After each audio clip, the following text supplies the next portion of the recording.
Suntuosamente situada ao largo do litoral de Dubai, ergue-se uma das mais incríveis construções do planeta.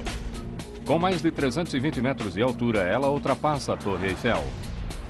É o hotel mais alto sobre a face da Terra e possivelmente o mais luxuoso. Uma estrutura projetada para impressionar. Seu nome significa Torre Árabe. Esse é o Burj Al Arab. Mas a construção desse ícone do século XXI envolverá um esforço de enormes proporções que levará todos ao limite.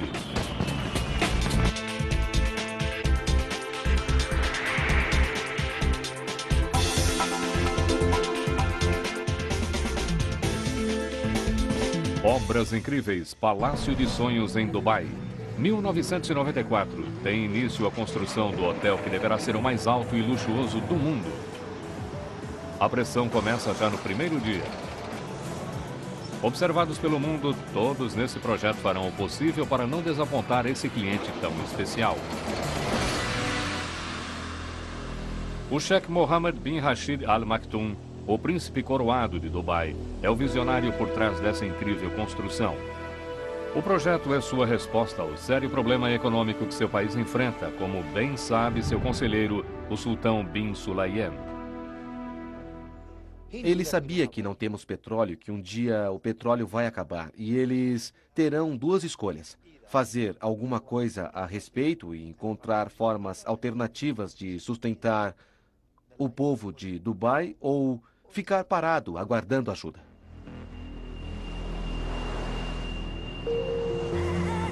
Apenas 50 anos atrás, Dubai era um lugar atrasado, habitado por caçadores de pérolas, mercadores e beduínos.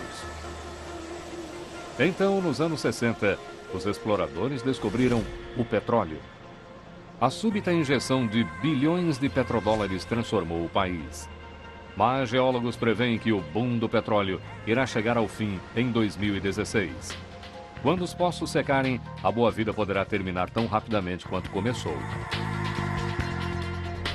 A resposta para a sobrevivência econômica de Dubai está em sua geografia. Esse minúsculo emirado, cuja área é 2 vezes menor que a área da cidade de Londres, fica no distante Golfo Pérsico. Mas Dubai tem 3 trunfos inexplorados: sol, areia e mar. Enfrentando um futuro desaquecimento econômico, o Sheikh Mohammed toma uma importante decisão. Ele irá transformar seu país em um dos destinos de férias mais exclusivos do mundo, um playground para os ricos no litoral do Golfo Pérsico. O cheque precisa de algo luxuoso para lançar seu país no mundo do turismo sofisticado. Especula-se que ele tenha gasto mais de $1 bilhão no hotel mais alto e mais suntuoso do mundo, com uma reputação singular de 7 estrelas, o Burj Al Arab. Acho que foi muito importante colocar Dubai no mapa do mundo. Não há hotel como esse. É preciso coragem. E o Sheikh Mohammed tem muita coragem. A coragem do cheque fica clara já a partir da escolha dos arquitetos. Uma equipe de jovens da Grã-Bretanha suficientemente corajosa para assumir o desafio, mas com muito pouca experiência. Eles são liderados pelo arquiteto-chefe Tom Wright.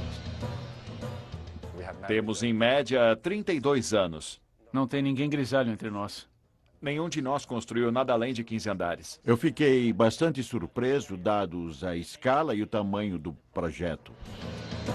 Tom Wright e seus colegas têm uma reputação de engenharia inovadora. Entretanto, eles estão mais acostumados a projetar escolas e escritórios. Mas Dubai é um lugar onde as conexões podem fazer toda a diferença. Através de um contato no escritório do governante, a equipe consegue sua chance. O Sheikh Mohammed concorda com uma reunião e fica tão impressionado com os conceitos iniciais da equipe que lhes concede o contrato. Agora, Wright precisa transformar seus esboços em um projeto tão incrível que torne o edifício um marco mundialmente conhecido. Passamos muitas noites insones, preocupados com o fato de que o edifício poderia não se tornar um ícone. Wright sabe que precisa levar seu projeto ao limite. Uma construção se torna um ícone apenas quando sua forma é simples, mas única. Se pudéssemos construir um edifício com apenas umas poucas linhas, E se o tornasse imediatamente reconhecível, não apenas o edifício, mas também o lugar, nesse caso o Egito, teríamos então criado algo icônico. Se você pensar nas construções mundo afora, não deve haver mais do que 10, no máximo, que na verdade alcançaram esse status. A Ópera de Sydney, Austrália. Como nessas construções, em geral, são apenas as primeiras poucas linhas que fazem com que você identifique exatamente a construção. Paris.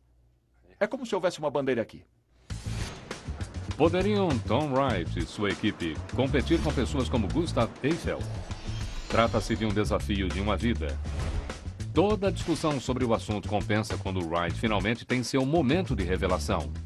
Nós estávamos tomando cerveja e vendo um moderno iate saindo do clube de vela de Dubai. A sensação é de emoção, de animação, e então dissemos, deve ser isso. A forma que criamos é bastante simples. E com uns poucos traços, creio que se pode ver que ela tem todos os elementos de uma construção icônica. É simples e imediatamente reconhecível. O conceito atrai de imediato a imaginação do cheque. Um barco à vela ao vento tem um profundo significado para o povo de Dubai com sua tradição de navegantes. Para completar a imagem náutica, Wright quer que a estrutura surja da água como um gigantesco iate. Mas isso exigiria uma ilha como base, e essa ilha não existe. Wright não se deixa abater. Ele propõe a construção de uma ilha especificamente para o hotel, a primeira de Dubai. Construir o hotel em pleno mar significará um risco e custos adicionais. Será que Wright conseguirá convencer seus colegas de que esse projeto radical irá dar certo? Eu me lembro de levar a construção para o mar e o restante da equipe a levar de volta para a terra firme. E isso continuou assim, até que o cliente chegou e então ele disse, não, será o mar. O Sheikh Mohammed está preparado para assumir o risco. O hotel será construído a 270 metros da costa. Ninguém jamais construiu um arranha-céu dessa altura em uma ilha artificial. Essa estrutura de 321 metros e pesando 1/4 de milhão de toneladas precisará enfrentar os terremotos e as tempestades do Golfo. Wright ganhou a primeira de muitas batalhas. O Burj irá ser erguido no mar, mas sua persistente recusa em fazer concessões irá forçar seus colegas a levar as fronteiras da engenharia a seus limites.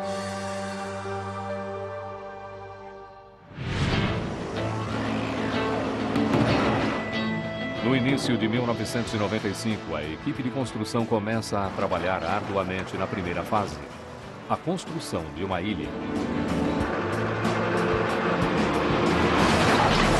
Entretanto, os inexperientes arquitetos estão prestes a ter uma amostra das condições extremas do clima em Dubai. No dia 27 de abril, uma forte tempestade conhecida como Shamal avança impetuosamente pelo Golfo, atingindo o litoral de maneira violenta.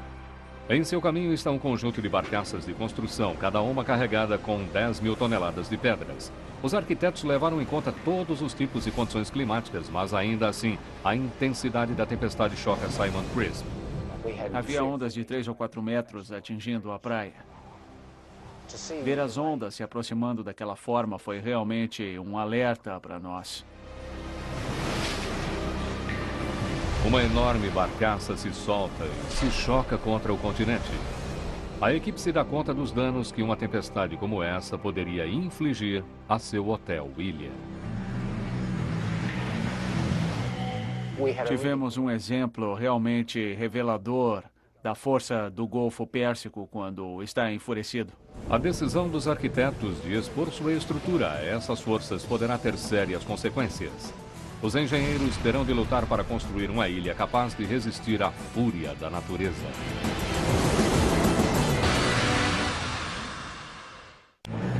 A construção da ilha artificial para o hotel mais alto do mundo chegou a um estágio crítico apenas 5 meses depois de iniciada. O Sheikh Mohammed, de Dubai, depende desse projeto, o Burj Al Arab, para transformar seu país de produtor de petróleo em um destino turístico da mais alta classe. Mas há um debate sobre a altura da ilha. O arquiteto Tom Wright quer construí-la num nível mais baixo para dar a impressão de uma vela elevando-se da água. Discutimos muito sobre a altura da ilha. Do ponto de vista do projeto, eu queria que as pessoas ficassem próximas do mar. Desde o início, ele se confronta diretamente com o engenheiro Mike McNicholas, responsável pela segurança da ilha. Tom queria que a ilha fosse o mais baixa possível, ligeiramente acima da superfície do mar. Eu, por outro lado, eu precisava pensar na segurança da ilha. O maior receio de McNicholas era de que as ondas quebrando sobre a ilha pudessem danificar o hotel ou até mesmo arrastar hóspedes para o mar.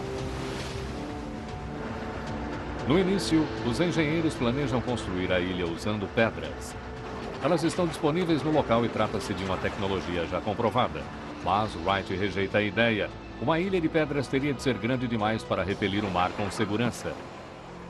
Para manter a ilha baixa, McNicholas tenta usar blocos de concreto inovadores, projetados para reduzir o impacto das ondas.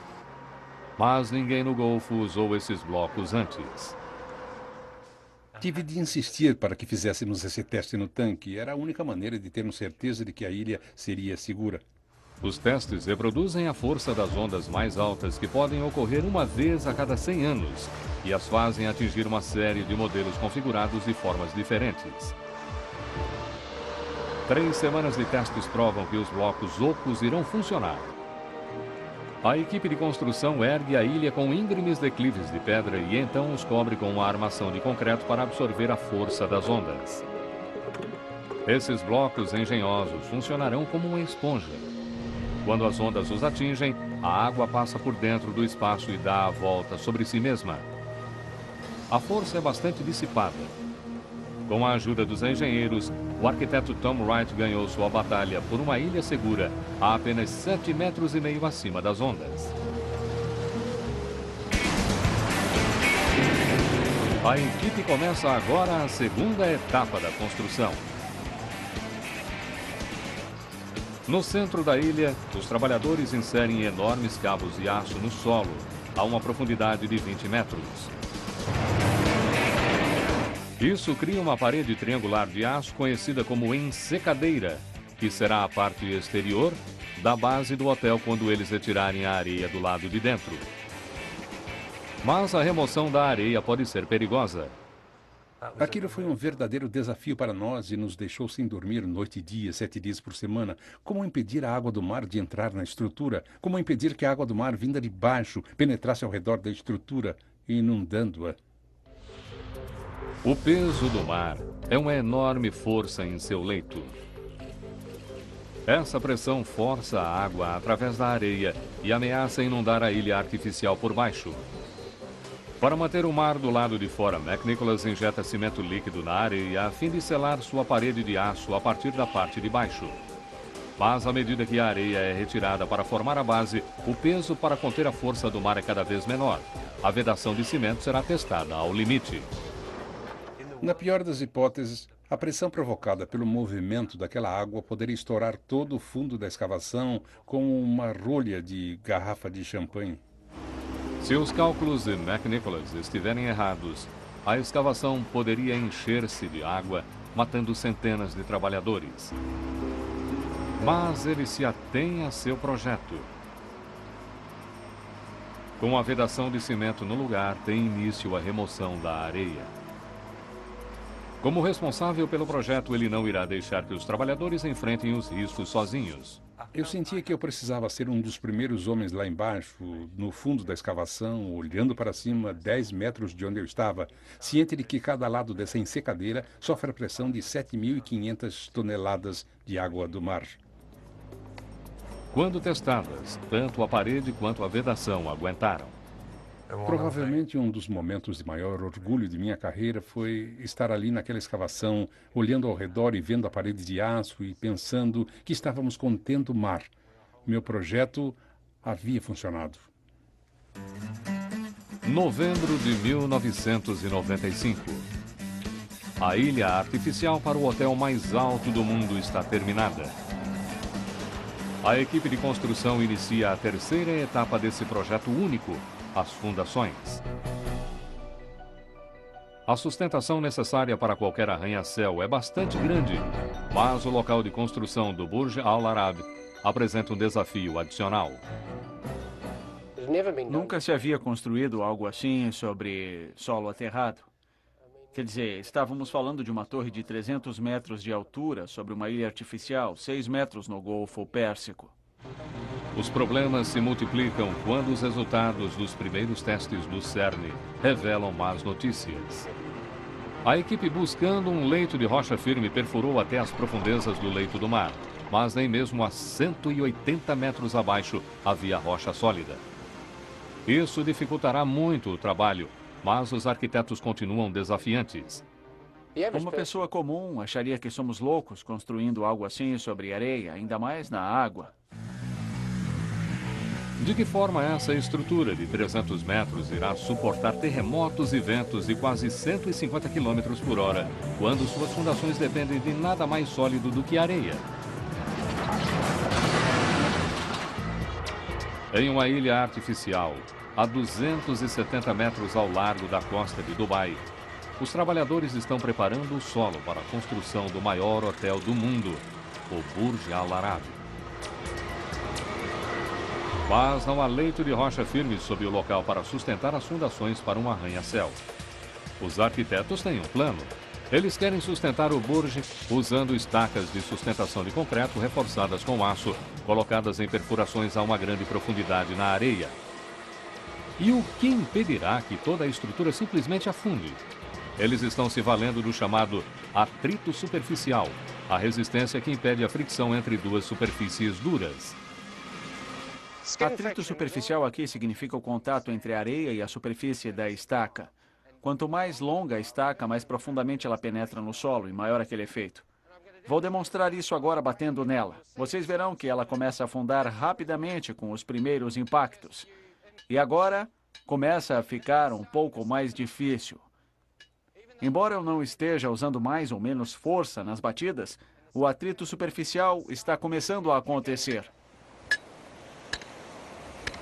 Quando a fricção entre a estaca e a areia a seu redor fica igual à carga do martelo, a estaca para. Mas o projeto de Crisp só irá sustentar o Burj se a areia for compactada o suficiente para criar resistência ao redor das colunas do edifício. Os encarregados da perfuração empacotam amostras de areia em contêineres lacrados e as enviam para serem analisadas. Se os resultados mostrarem que a areia é solta demais, então a sustentação nas colunas que ancoram o edifício poderá não aguentar. A geografia de Dubai é motivo de preocupação para todos. Dubai está próxima de uma grande falha geográfica. Por isso, essa mega estrutura poderá estar sujeita a terremotos. Em junho de 1964, um terremoto de magnitude 7,5 atinge Niigata, ao norte do Japão. Como os edifícios nessa área estavam construídos sobre aluvião arenoso, os terremotos derrubaram prédios e apartamentos inteiros. Não se trata de um desmoronamento comum, provocado por terremoto, mas de um fenômeno devastador conhecido como liquefação. À medida que grãos de areia soltas são sacudidos, eles vão preenchendo qualquer bolsão de ar e vão se compactando, ocupando menos espaço. O solo deixa de se comportar como terra sólida e age como um líquido. Sobre a areia que se desloca, qualquer construção poderá simplesmente vir abaixo. Quando chegam os resultados dos testes da perfuração, as notícias são boas. Nas profundezas do local escavado, eles encontram areia compactada e calcificada. A liquefação não é uma ameaça. Mas as fundações serão suficientemente profundas para que o atrito superficial as sustente? Não iríamos nos arriscar e por isso aumentamos as colunas em mais 8 metros. Crisp especifica fundações 20% mais profundas do que havia sido originalmente planejado. Essas 250 colunas de concreto têm um comprimento combinado de mais de 10 quilômetros, 35 vezes a altura do hotel que irão sustentar.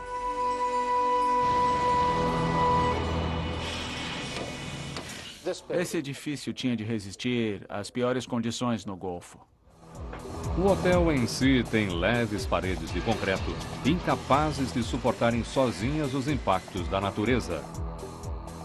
Para sustentá-las com segurança contra ventos fortes e terremotos, o arquiteto projeta uma solução visivelmente surpreendente. Uma gigantesca estrutura de aço do lado de fora do edifício principal, conhecida como exoesqueleto. Uma série de grandes armações diagonais liga 2 imensos arcos de aço ao centro de concreto na parte de trás do edifício. O projeto de Wright tornará o edifício singular. Mas essas gigantescas armações diagonais serão um problema para Anthony McCarter, o engenheiro que terá de fazê-las funcionar. Aquelas armações significaram 4 meses de dores de cabeça, noites insônias, preocupações e ansiedade. Elas precisam ser incrivelmente fortes para manter o exoesqueleto no lugar. Mas a estética é igualmente vital. Era crucial que essas diagonais fossem muito elegantes e também bonitas, uma vez que ficariam visíveis. Esse edifício precisa surpreender o mundo e fazer de Dubai um destino obrigatório. Wright não pretende fazer concessões. Eu costumava procurar o Tom como opção atrás da outra e me lembro de uma ocasião em que eu lhe apresentei várias opções e ele dizia sempre, não está bom, não está bom, não está bom. McCarter acaba encontrando uma forma que funciona em termos estruturais e que é elegante o bastante para atender ao que Wright esperava. Mas isso, por sua vez, causa grandes dores de cabeça para Malcolm Murphy, o empreiteiro-chefe. Tudo bem que os arquitetos façam belos projetos, mas nós temos de construí-los. Ele encontra uma fábrica a apenas 15 quilômetros do local da construção, onde essas enormes diagonais poderão ser soldadas. Cada uma delas é mais longa do que um Airbus A380 Super Jumbo e mais pesada do que 20 ônibus de 2 andares. Soldar essas formas complexas na fábrica é a parte fácil. Transportá-las até o local, não. Com cada armação pesando 165 toneladas e chegando a assombrosos 85 metros de comprimento, não se trata de uma tarefa fácil. Os desafios que enfrentamos foram inacreditáveis. Ninguém havia transportado alguma coisa desse tamanho em Dubai, mas Murphy não se deixará abater. Ele traz um dos maiores transportadores de carga pesada, um veículo com 80 rodas. O veículo faz uma viagem lenta até o local da construção, com uma média de 6 km por hora. A polícia precisa interditar estradas e remover os faróis de trânsito para permitir a passagem desse comboio. Quando eles finalmente chegam ao local, os empreiteiros enfrentam seu próximo obstáculo. Agora, essa imensa peça de 165 toneladas precisa ser levantada e colocada no lugar. Os arquitetos se recusam a nos deixar erguer essa estrutura e colocá-la em seu lugar, parte por parte. Eles dizem, não vou permitir que vocês soldem lá em cima. É preciso encontrar uma maneira de erguer a armação por inteiro, até uma altura de 200 metros, 2 vezes a altura da Estátua da Liberdade. Tivemos de pensar numa forma de erguer aquela peça gigantesca inteira. Tínhamos 3 guindastes enormes, mas nem eles eram o suficiente para erguer as armações diagonais. Murphy precisa procurar mais além para encontrar uma solução. Assim, ele acaba trazendo um mecanismo elevador especial de Singapura. A equipe utiliza guinchos como aqueles usados em poços de perfuração em alto mar em altas estruturas em cantilever a 15 metros do edifício. Cabos com uma força de resistência à ruptura de 225 toneladas são fixados nas extremidades da armação. Posso dizer que estávamos realmente muito nervosos na manhã em que erguemos a primeira. 30 ou 40 homens estavam sem dormir aquela semana, se preparando para a primeira elevação. Os 2 guinchos enormes suportam o peso e então erguem cuidadosamente a armação diagonal aos poucos na lateral do edifício. Tudo caminha conforme o planejado. Murphy e sua equipe resolveram o dilema de como erguer a peça, mas essas armações apresentam um problema. Elas precisam ser colocadas no lugar com a máxima precisão. Mas o clima de Dubai tem temperaturas que podem variar em até 14 graus em um único dia, e isso fará com que as armações se expandam e se contraiam de forma significativa. O problema é conhecido como expansão térmica. É o pesadelo de quem trabalha com aço. Trabalhar no deserto a 50 graus. O aço se expande no calor e se contrai quando está frio. Muito bem, pessoal. Vamos erguer. Vamos aquecer o aço para dar uma ideia da temperatura com a qual estávamos trabalhando no deserto. O calor faz com que as moléculas de aço se movam mais rapidamente e mais além. E esse tubo de 15 metros, na verdade, fica mais comprido. A diferença é visível. O que foi que eu disse? O aço se expande com o calor. As armações diagonais no Burj Al Arab podem se expandir e contrair até 5 centímetros em um período de 24 horas. Sem uma solução engenhosa, elas nunca se encaixarão na estrutura de forma precisa.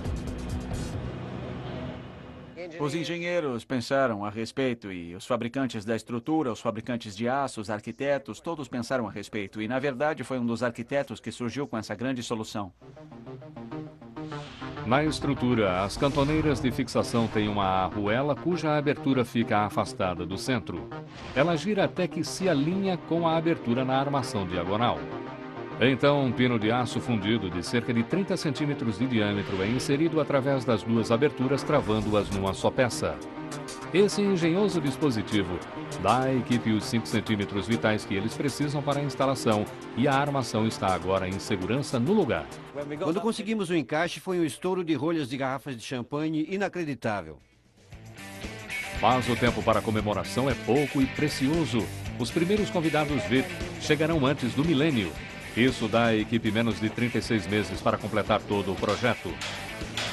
A ideia do Sheikh Mohammed para o Burj Al Arab é que ele deveria estar pronto ontem.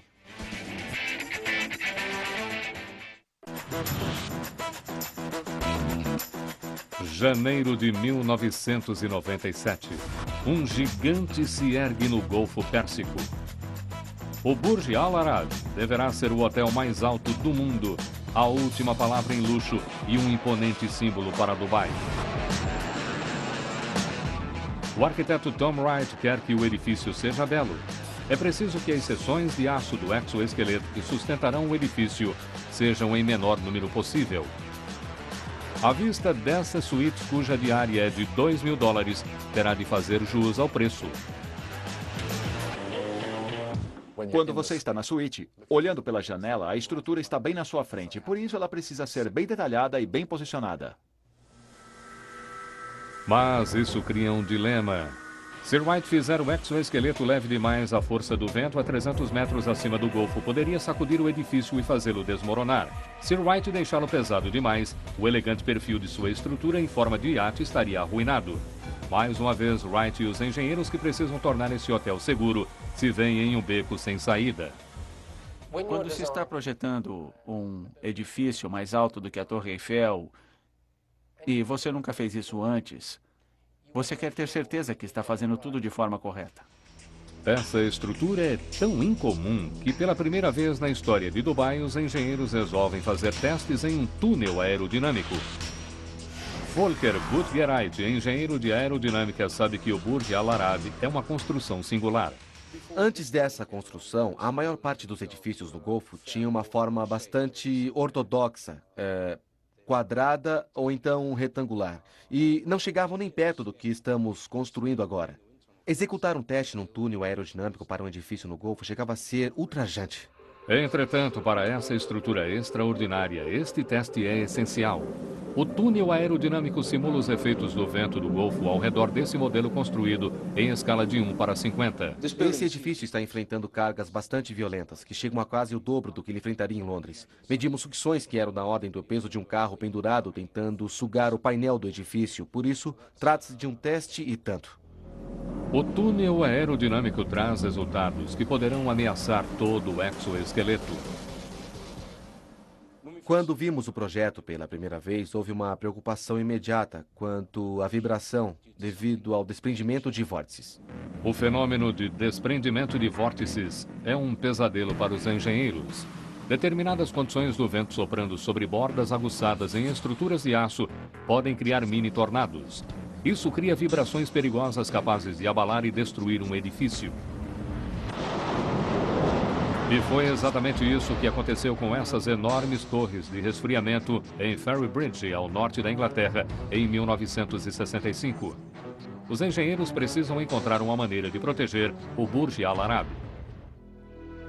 Eles se voltam para engenhosos pesos suspensos chamados amortecedores de massa.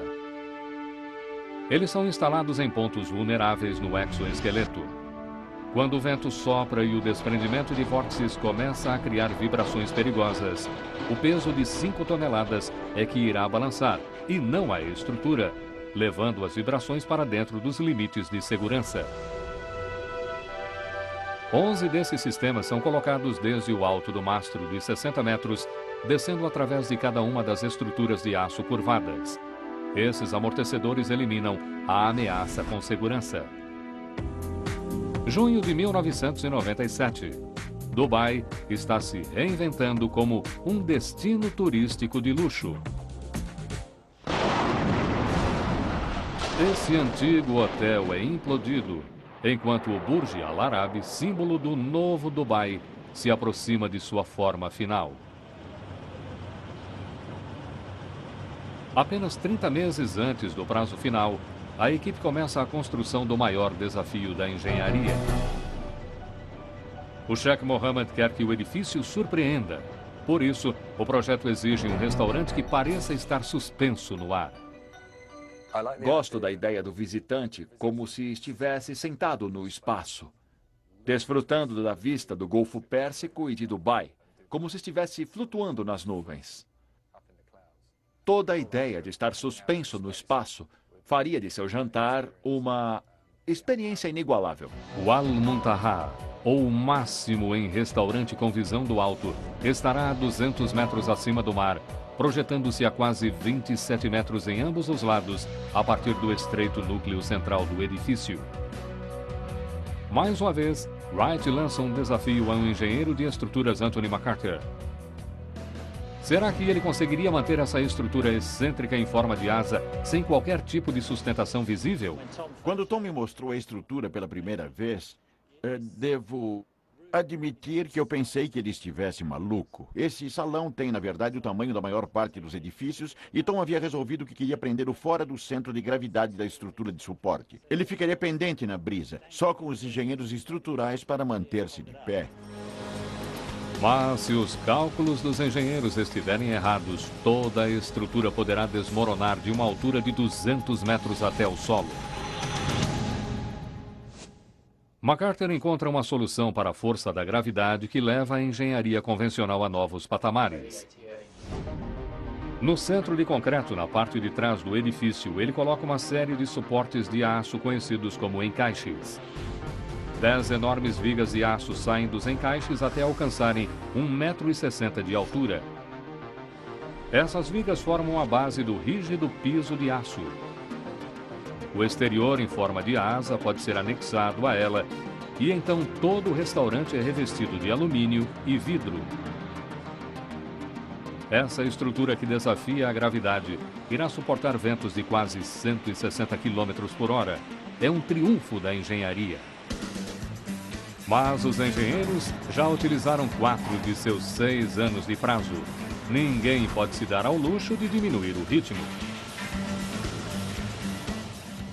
O programa foi ininterrupto e desafiador. 24 horas de trabalho, reuniões às 6 da manhã no local, todas as manhãs. Você vive, dorme, respira o edifício. O desafio era saber se conseguiríamos projetá-lo e concluí-lo dentro do prazo.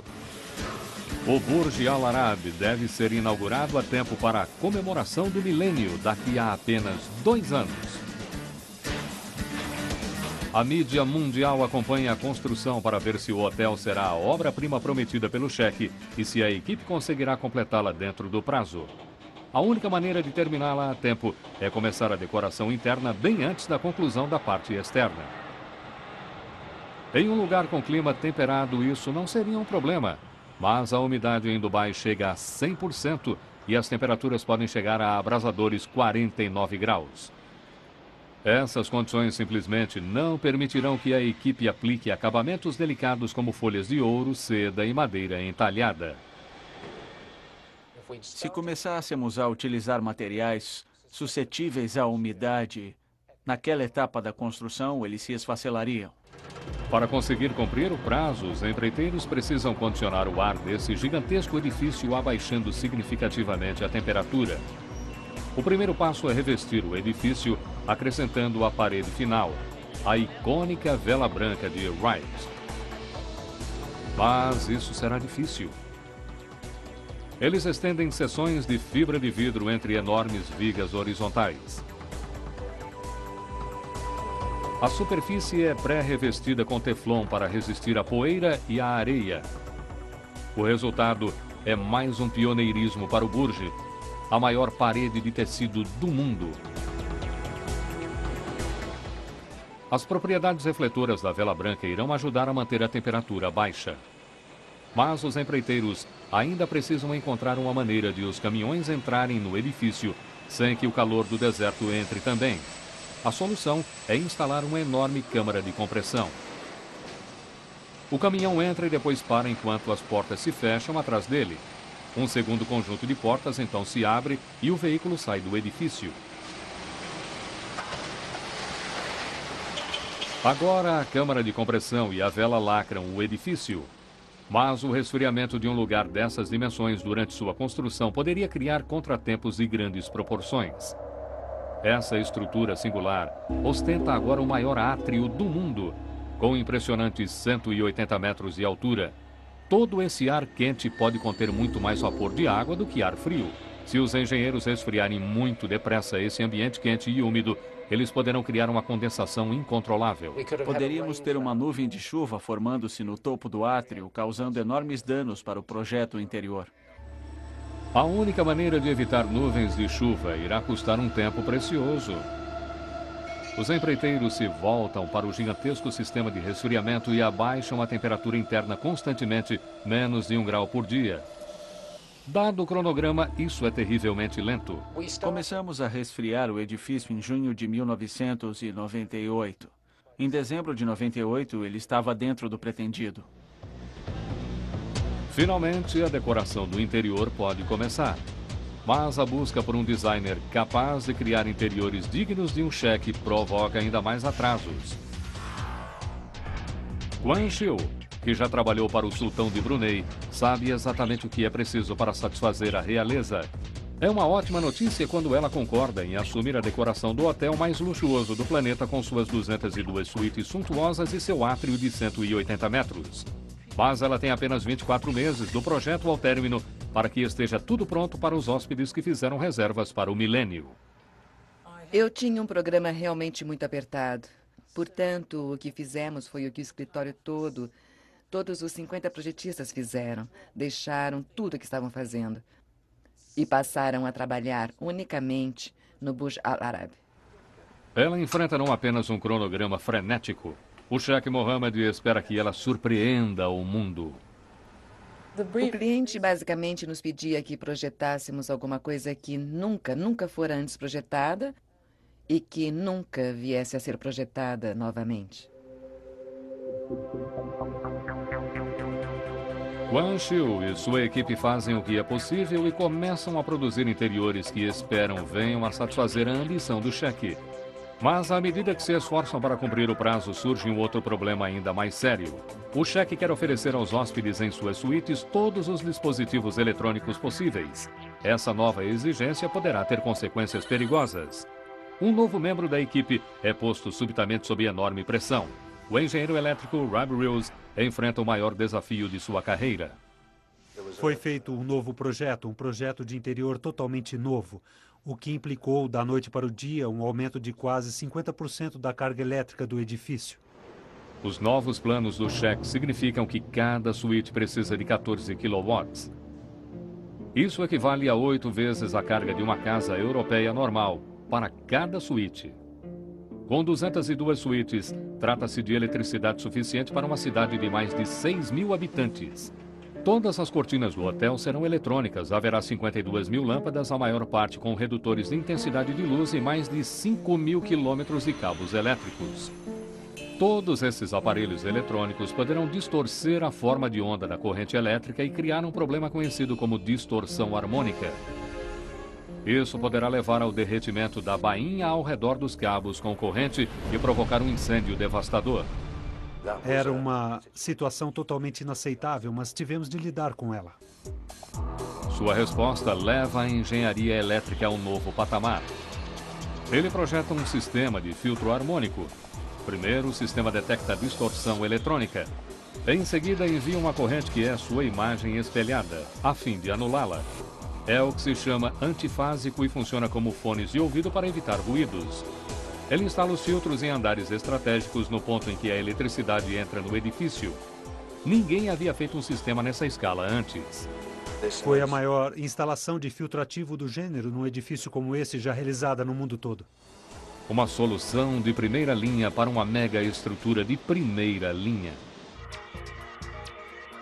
Dubai, abril de 1999. O hotel maior e mais luxuoso do mundo está quase pronto. Todos estão correndo para terminar o hotel e o prazo é o milênio. A designer de interiores Quan Chiu continua trabalhando em ritmo frenético. Natal foi cancelado, a Páscoa foi cancelada, feriados bancários foram cancelados. Basicamente, trabalhávamos 50, 60 horas por semana.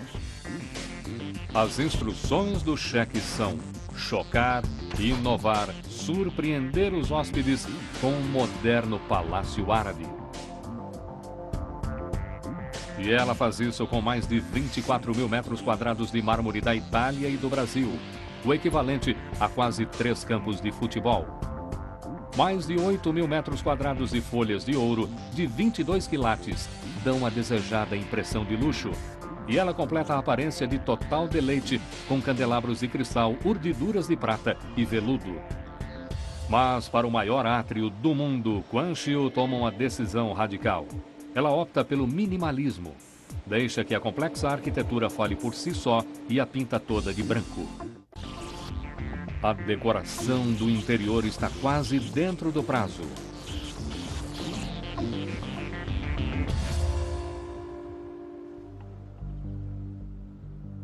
E então chega o momento da verdade.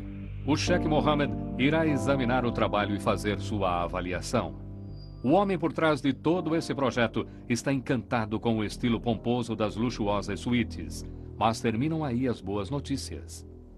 Eu fui chamada e perguntaram: quando vocês vão terminar o átrio? Eu disse: bom, está praticamente pronto.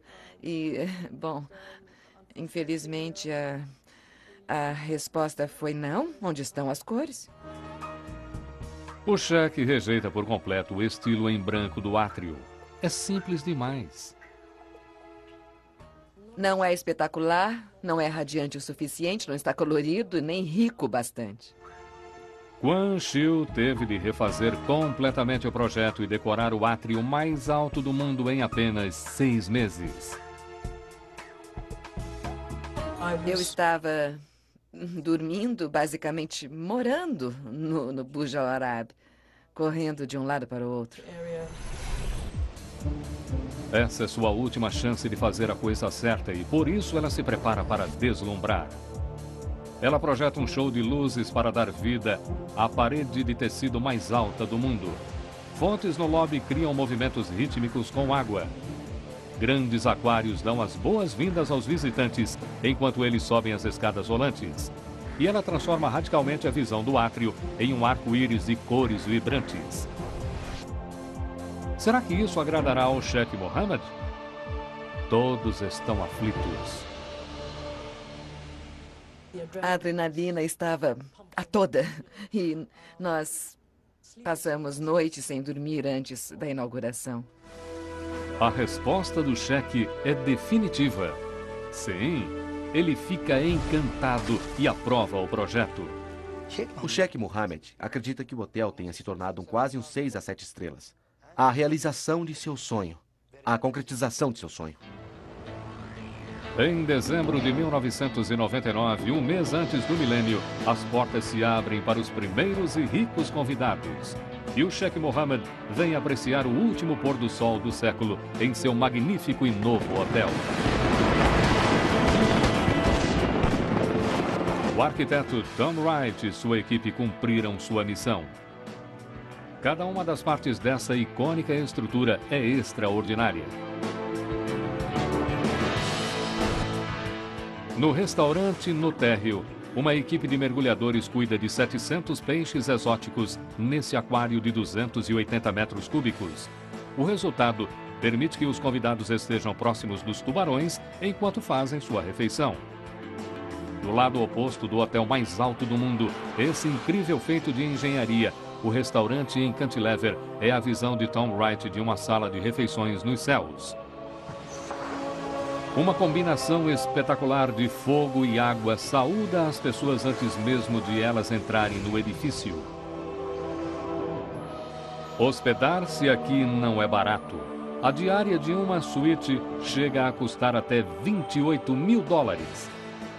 E para convidados com tanto dinheiro, ao heliporto, 330 toneladas se projetando fora do edifício, a mais de 200 metros acima do mar. Quando não é usado como quadra de tênis por Roger Federer e André Agassi, ele oferece uma maneira bastante exclusiva de se chegar ao hotel, provavelmente o mais exclusivo do mundo. O Burj Al Arab é o projeto mais memorável de uma vida. Nenhum outro poderá um dia sequer se igualar a esse. O triunfo de engenharia de se criar a primeira ilha artificial em Dubai tem efeitos de grande alcance. Ele abre caminho para uma série de enormes projetos, um mais ambicioso do que o outro. Desde as Ilhas Palmeiras, que esgotaram suas vendas em 3 dias, até as Ilhas Mundo e muito mais. O hotel mais alto do mundo cria as bases para um futuro seguro quando o petróleo um dia acabar. E é hoje o símbolo internacional de Dubai. Sabíamos desde o começo que teríamos a oportunidade de produzir algo surpreendente e com esse projeto, conseguimos fazer isso. O ousado projeto do Sheikh Mohammed valeu a pena. Versão brasileira Centauro.